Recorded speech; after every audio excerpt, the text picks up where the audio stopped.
Fiebre tifoidea, preguntas 82-85 del test de primera vuelta.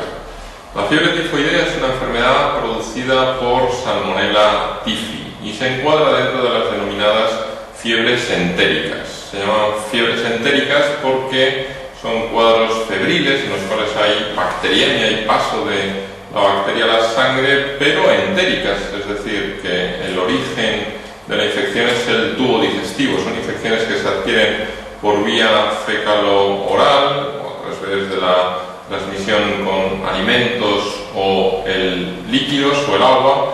Esa infección está producida por Salmonella typhi, que en el tubo digestivo es capaz de atravesar la mucosa intestinal, alcanza las placas de Peyer y los ganglios linfáticos que rodean al tubo digestivo y a partir de ahí es capaz de pasar a la sangre y producir un cuadro de fiebre diseminada. Es un cuadro de fiebre entérica de infección diseminada a partir del tubo digestivo. La fiebre tifoidea, desde el punto de vista clínico, hay que considerarla en todo paciente que presenta un cuadro de fiebre prolongada, fiebre de días, incluso a veces de semanas de evolución, incluso entra dentro del diagnóstico de fiebre de origen desconocido. En el examen, habitualmente en el enunciado, ese cuadro de fiebre prolongada se acompañará de algunas manifestaciones de afectación local por Salmonella typhi características que nos permitirán sospechar esta infección. Una de esas pistas, entre comillas, que nos pueden poner para hacernos pensar que están hablando de fiebre tifoidea es que el paciente presente leucopenia. Habitualmente las enfermedades infecciosas bacterianas se acompañan de leucocitosis, con algunas excepciones. Una de ellas es la fiebre tifoidea, que en vez de tener leucocitosis presenta leucopenia. Otra pista que nos pueden proporcionar en el enunciado es que el paciente presente un exantema cutáneo, es la llamada roseola tifoidea, un exantema asalmonado, evanescente, no fácil de ver en la clínica habitual, pero que sería un dato a considerar en esta patología.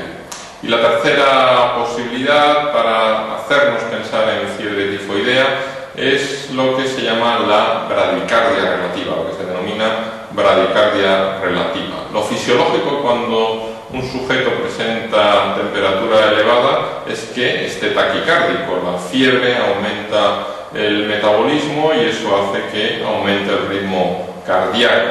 Lo fisiológico es que un paciente con 39, 40 de fiebre presente 110, 120 latidos por minuto. Pues un sujeto que en el seno de fiebre elevada no tenga taquicardia, siga a una frecuencia cardíaca de 60-70 latidos por minuto, presente una bradicardia relativa en relación con esa fiebre elevada. No es un dato patognomónico de fiebre tifoidea, pero sí muy sugestivo de esta infección.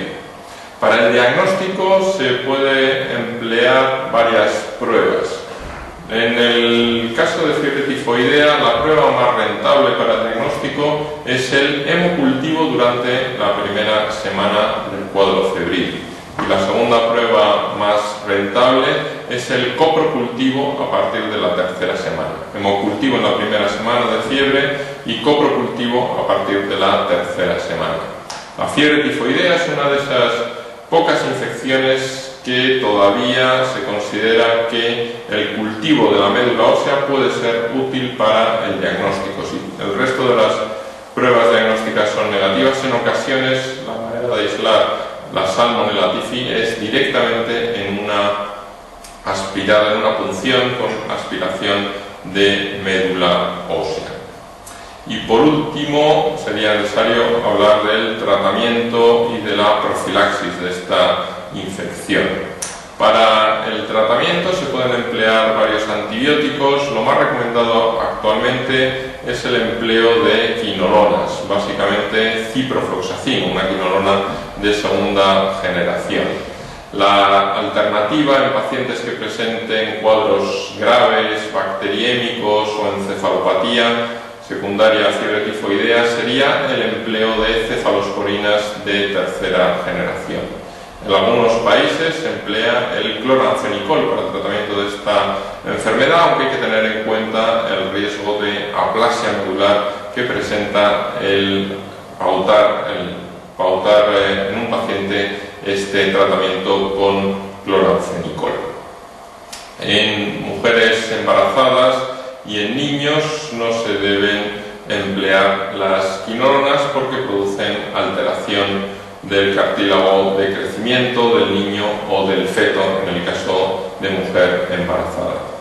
Y hay que recordar que Salmonella typhi es una bacteria que habitualmente se queda acantonada en el tubo digestivo. Lo más frecuente es que se quede acantonada en la vesícula biliar y de manera asintomática se libera continuamente desde la vía biliar por el tubo digestivo con las heces, y eso es lo que mantiene la transmisión fecal-oral de esta infección. Se considera que todos los portadores asintomáticos de Salmonella typhi se deben tratar. El tratamiento actualmente de elección también en esta situación sería con ciprofloxacino. En pacientes que presentan litiasis en la vesícula biliar, la extirpación de la vesícula y por tanto de la litiasis puede ser un factor de gran importancia para conseguir la erradicación de la bacteria en un portador asintomático.